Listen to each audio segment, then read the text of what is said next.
Hi, welcome to the Visionista Podcast. I'm your host, 𝐁𝐢𝐬𝐡 of Nor Marketing and PR.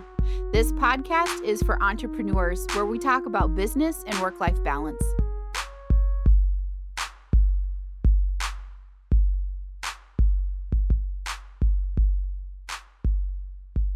Hi, this is 𝐁𝐢𝐬𝐡, your host of the Visionista Podcast, and I am here with my friend Theresa Gasper. Hello. And we would like to talk about the importance of voting today. The primaries are going on right now all over the country, and maybe you've heard we have kind of a big event later this year in November. So, Theresa, give everybody a little background on you so they know who you are and what you do. Just not some random woman you dragged in off the street. I mean, I do that sometimes. I know. But no. You had Melanie here, so that proves that.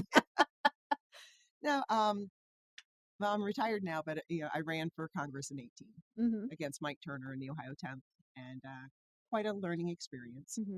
Prior to that, I was a small business owner. I've had two different businesses.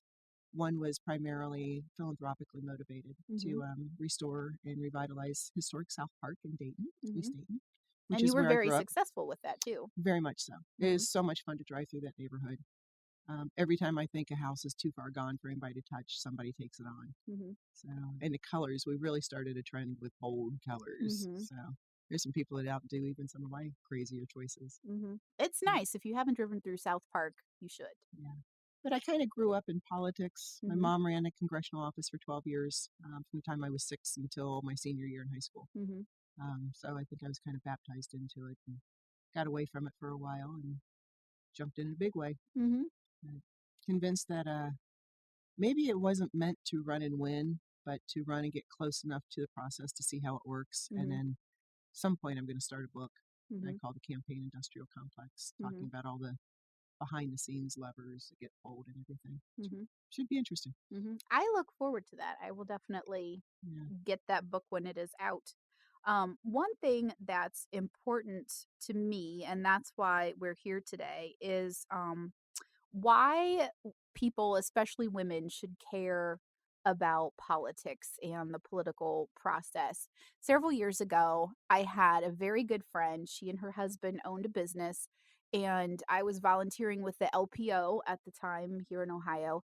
And we were talking about something, and I'm sure, passionately going on about some issue. I know it's shocking, right? Can't imagine that. And so I was trying to talk to her about a specific issue, and she stopped me and she said, I don't really get into politics. I'm not smart enough to understand politics. And I just about fell over because I thought that was so silly. This college educated woman, she's running a very successful business. They ended up selling it for a substantial profit from what I understand, and kind of getting into something else. And she didn't feel that she was able to understand what was going on, or at least that's what she was telling herself. And we talked briefly, about why it's important. Everything that goes on affects you in your daily life. If you're a business owner, it affects your business life, what you are able to do with taxes, if zoning, regulations. There's so many things if you have an office. So, why is it important? Because you've been in politics, at some level, in and out of it for a while. Why is it important to you? Why should people, especially women, care about the issues and what's going on? Women especially. I don't understand why they don't care. As we were talking about earlier, I think that people politicize everything. And politics has become so divisive that, I grew up, the rule was you don't talk politics and religion at the, in mixed company or at the dinner table or whatever. My best friend, anytime she had parties, would say, no one is talking politics, because she knew she had a mixed crowd. Now it seems like it's a strange occasion if you are with friends that are mixed politically. So I think a lot of women, just in general, being non-confrontational, step away from it because they don't want to get part of the fray. And, just a simple thing like knocking on doors. People are afraid to do that for a campaign because they feel like they can't deal with their crazy uncle at Thanksgiving. How are they going to deal with a total stranger on that stranger's front porch? And quite honestly, the campaigns don't put you in situations like that. Mhm. But it impacts every area of your life. Mhm. One example I'd love to give, Kim McCarthy ran for 73rd State House, and she's Mhm. running again this year out in Mhm. Beaver Creek. And in between the two campaigns, Bellbrook Schools has got a very contentious school levy going right now. Mhm. I have heard about that. Yeah. And without getting into the cast of characters, Mhm. one of the things that astonished Kim was that so many of these suburban housewives made no connection between who they were electing for the state house and why their property taxes were going up for school levies. Mhm. And she was able to convince a lot of Republican women, look, if you vote for Republicans that don't like public education, but you have moved into a neighborhood because the schools are good, if they're not going to fund it, you are. Yeah. If you don't want your property taxes to go up, then you have to elect people that value and will fund public education Mhm. at the state house as well as at the federal government, Mhm. because they may not control what's going on in education. They do set a tone. Mhm. And if they're going to properly fund the states, then the states can properly fund the counties and the districts. Mhm. So it's one classic example. If you don't want your property taxes to go up, vote for people that value public education. Mhm. And that was kind of my point and my astonishment to my friend was that the people that we elect to represent us really represent so many areas of our lives from our Mm-hmm. personal freedoms and liberties. There's a lot of conversation going on about abortion rights Mm-hmm. and women's bodies, male contraception and like things like Viagra and things being funded Mm-hmm. through healthcare plans, but the pill and things not being funded through Right. healthcare plans. And that's kind of a liquid thing. It comes and goes. It's still, I think, pretty actively changing. Mm-hmm. But that's something that affects everyone on a healthcare Right. basis. Veterans benefits can be Mm-hmm. affected by the people that we elect. Taxes obviously can be affected by the people that we elect. Gun rights, there's a lot of Mm-hmm. people with a lot of feelings about gun rights. All of those things are directly connected to the people that we elect and we send not only to our local governments but also to Washington and Right. on the national stage to set those things.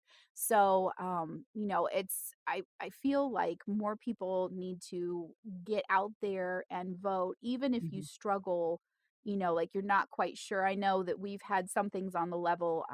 It might have been the marijuana law that it Oh, was something issue on the one last ballot. year. Right. It was worded kind of weirdly. So people kind of had to really go in and look at it and pay attention. And there were a lot of questions asked about, okay, if this is the outcome I want, how do I vote on this? Because it was kind of counterintuitive to Yeah. the way it read. So, but the great thing is we're in a digital age now, and there are plenty of resources that you can access online, plenty of groups and forums where you can go. I mean, you have to be careful, Right. to not just read a meme on Facebook and say, "Oh, okay, well now I know all about this." Right. Do your research, but the numbers are out there, the information is out there. So, what would you just say to someone who feels a little bit overwhelmed about all of the issues and all of the things that's going on in the political landscape right now? I think the number one resource is the League of Women Voters. Mhm. And yes, you can be a man and be a member. Mhm. I know many, but they do such a good job of once a year, at least I'm sure they all do this, but in the Dayton chapter, once a year they have a planning session and you break into groups and decide what are the key issues that they should address in the coming year. Mhm.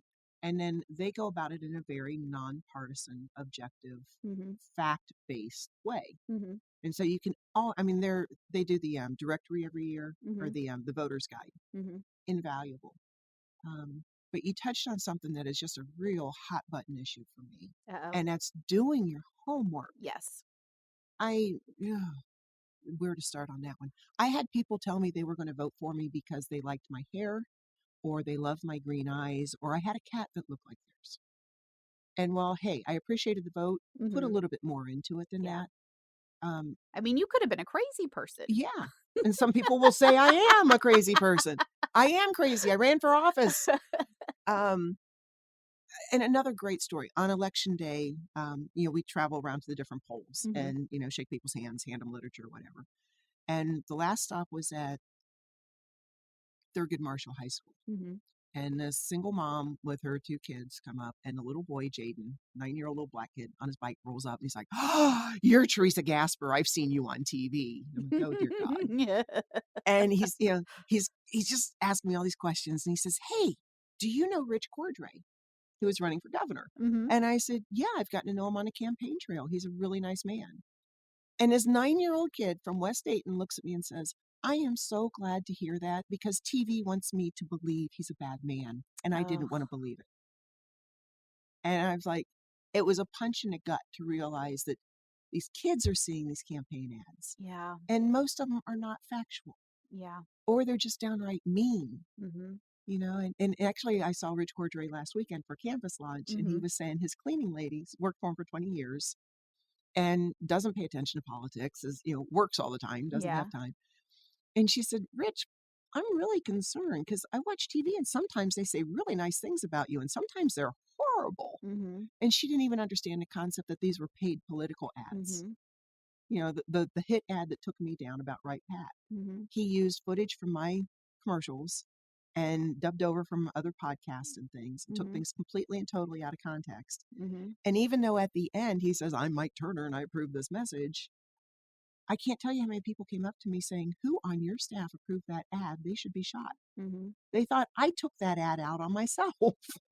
And I can tell you, as a marketing and public relations professional, if you have the money to buy an ad, you could say that aliens are invading us next Thursday, and so everyone should sell their gold doubloons and buy a Tesla, and they will run it because it's an It's ad money. space, and they sell it, and you can say whatever the hoo-ha you want to say on that ad space, which is why I work with the media. I have a lot of partners Yeah. that I know, like, and trust in the media, reporters. So I don't want to say all media is bad because Right. that is not the case. But there is a difference between investigative journalism, someone going out and writing a piece, whether it's a written piece or a video piece, and they're doing research and, telling you what's going on, and paid advertisements. Those are 2 different things. And as long as you have a credit card that'll go through, as long as you have a check that won't bounce, they will run it. So ads, I don't want to say don't believe them, but they definitely pick out the very worst. Some of them are outright fabrications because they're counting on people to watch TV or listen to a radio ad and be like, "Oh my gosh, that's terrible," and then never go look at an actual, you know, ad or website, or because there's so many resources.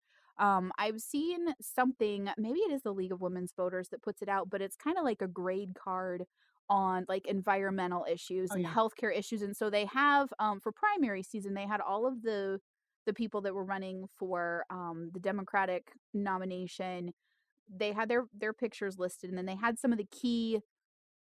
um some of the key things underneath.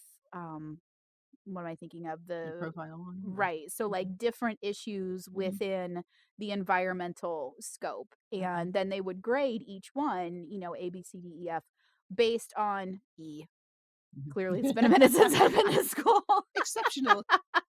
But they would give everybody a grade and say why they had given them that grade, which was really helpful because if environmental things are important to you, if gun rights are important to you, I saw that one.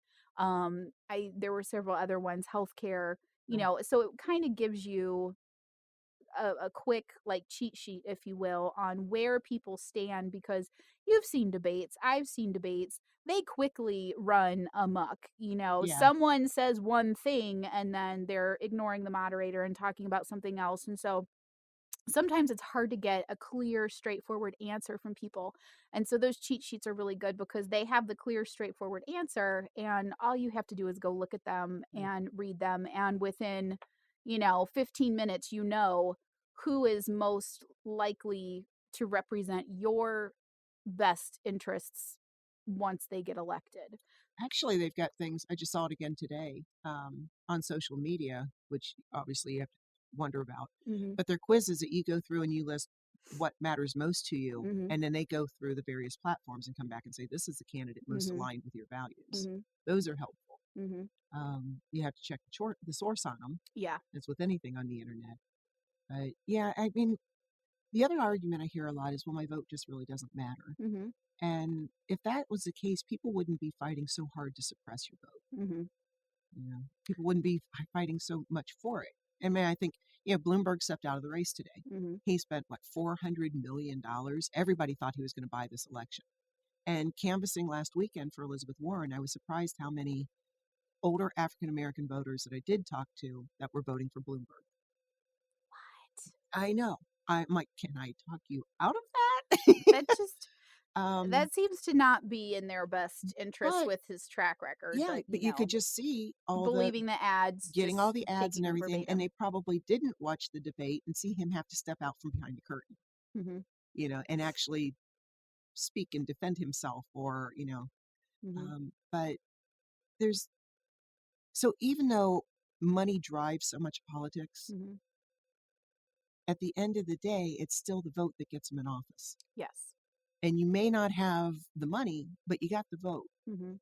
And like I say, if it didn't matter, people wouldn't be trying so hard to either get it or to take it from you. Mhm. And that is a hot button for me too, because I pulled some statistics before we came in today.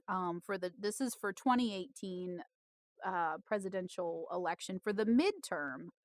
Only 53% of the people who were eligible to vote actually voted.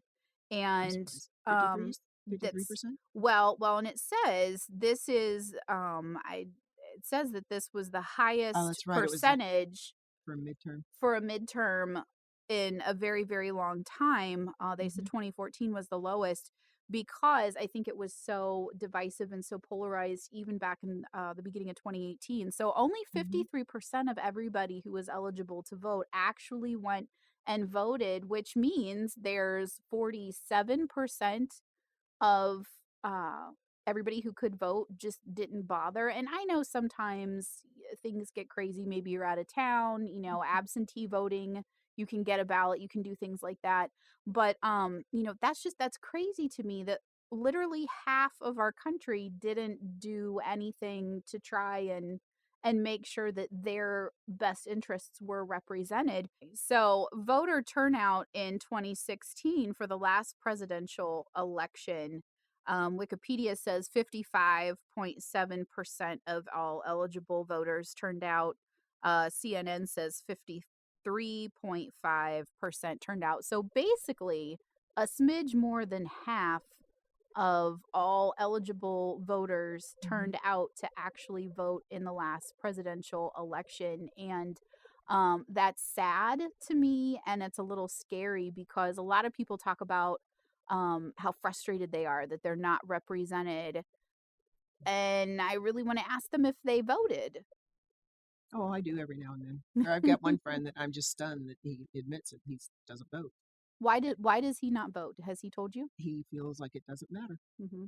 So what You know, would you say to him to say no, in fact it does well, I told him it does matter? matter, but I also told him if he's not going to vote, he doesn't get to complain.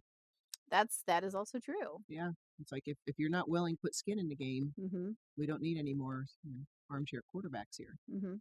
But Well, yeah, I I think mean, there's about some where we people. would be differently if, even 10% Hmm. more of the people who didn't vote came out and voted. We could have a completely different political landscape in the Yeah, country right now. Not even saying like 100% of the people, just if like 60% of the people came out or 70% of the people came out, literally that would be enough oh yeah, to perhaps change what's going on now in the country. And some elections, I think it was the Trotwood mhm. mayoral election, was decided by 5 whole votes.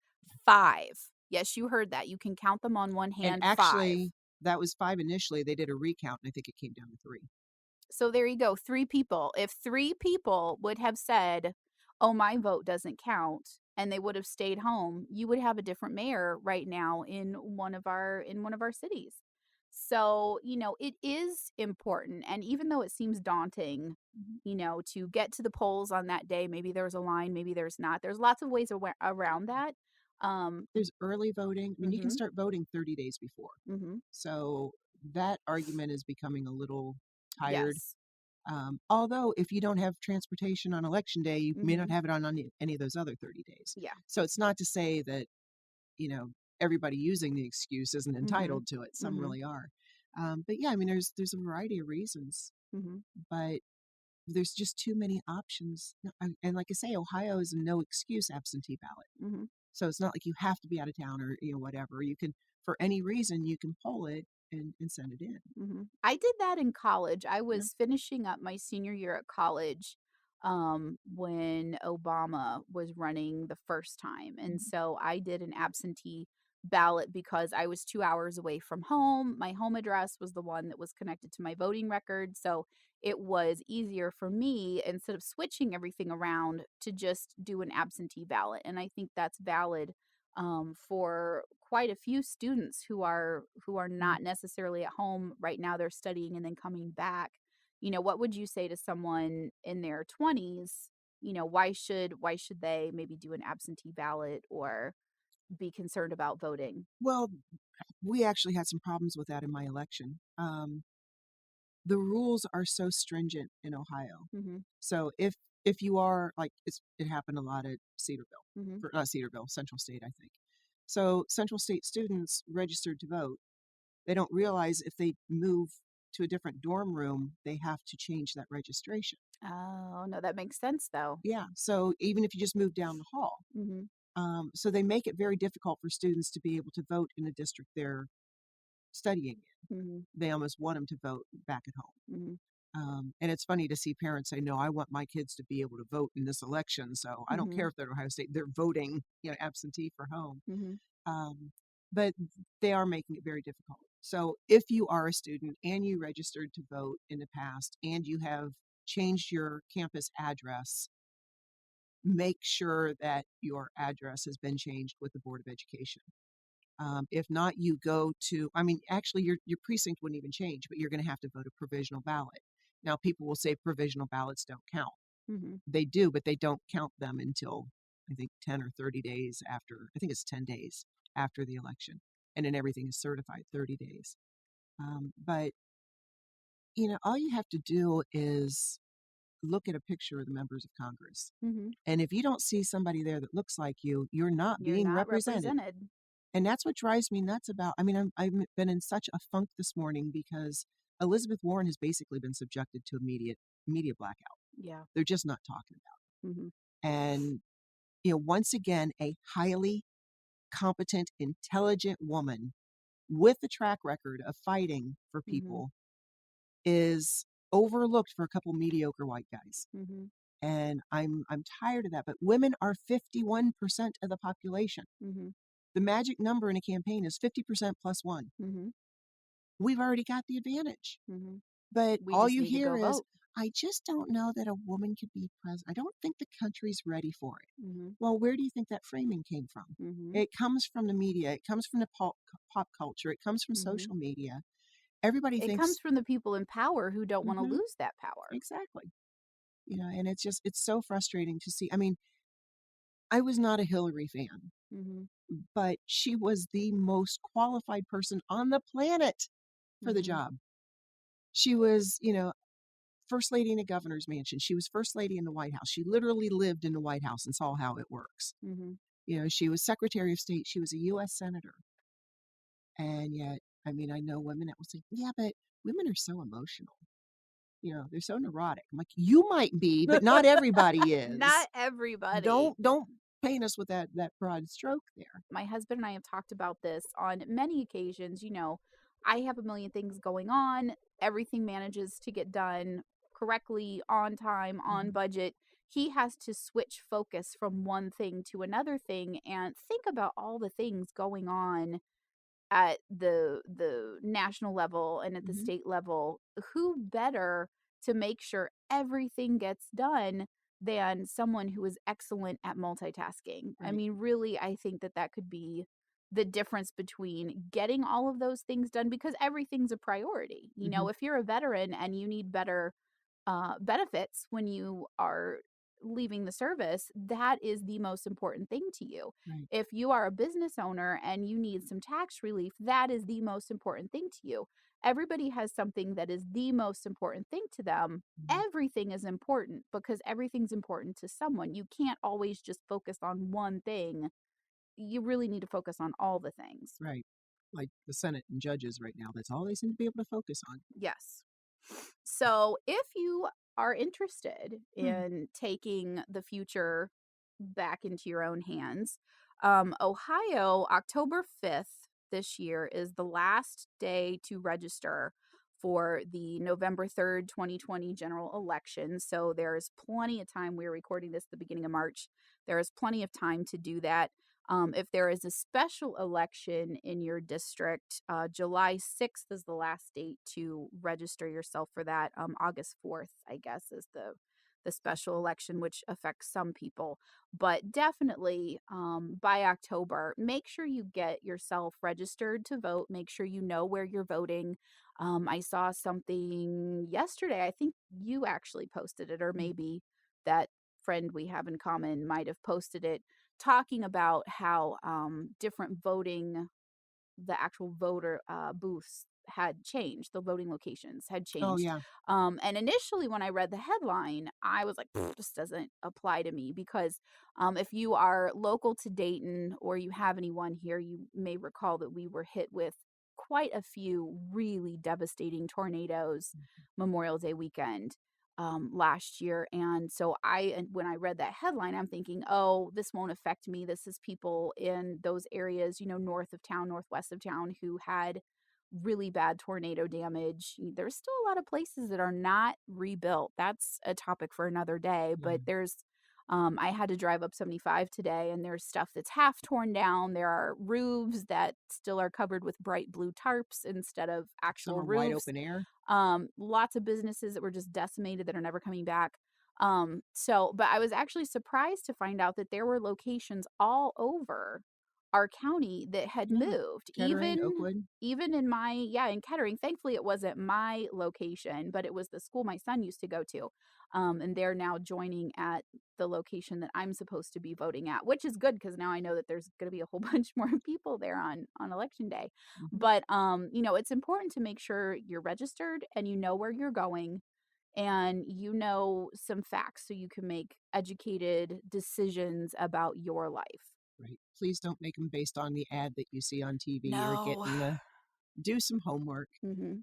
The other thing is confirm that you are registered because the state of Ohio Yes. has been purging the list. Yes. If you haven't voted in, I think the last two presidential campaigns, you may have been purged. Mhm. So always make sure that you are. I mean, I check mine constantly, Mhm. especially as much as I troll the president on on Twitter. I'm worried that I might be dropped from the voting rolls every now and then. Mhm. Um, And that's a quick Google search. I pulled up mhm. the website. There's lots of letters. So if you just Google where you are, that state voter registration, Yeah. it's all this stuff is online. You type in your name, it'll pop up with information. You confirm that that's you and your address. If it's not there, then you know that you're not there and you need to get yourself registered. So, you mentioned the League of Women Mhm. Voters. How, if somebody wanted to get in touch with them and get some information, where would they go?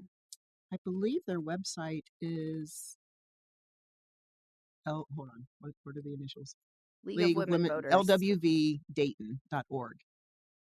But just look up League of Women Voters or just say the initials and you can find them. They've got an office. Their Dayton office is on Ludlow in Talbot Tower, Mhm.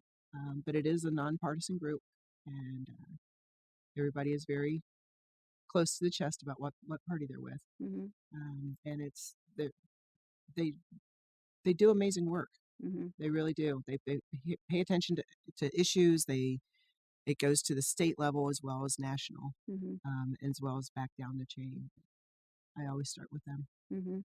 And I confirmed that while we were chatting here. The main website is lwv.org. Ohio is lwv.gov. ohio.org. And their phone number in Columbus is 614-469-1505. So if you would like some more information about the candidates that are running in your area, what they think about different things, things that are most important to you and your life and your daily living, definitely check them out and see what kind of information you can get. So, final thought before Mm. we go today, what would that be to everybody listening? Vote, vote like your life depends on it, because it really does. It does. Every aspect of your life is touched by it. There's no escaping it, and you don't have to know. I mean, it does help to know who your local representatives are. Most people don't have any clue who their state rep is. Mm-hmm. You don't have to know all the players, but it's important to know the issues. Mm-hmm. I will add one last story, if you Okay. don't mind.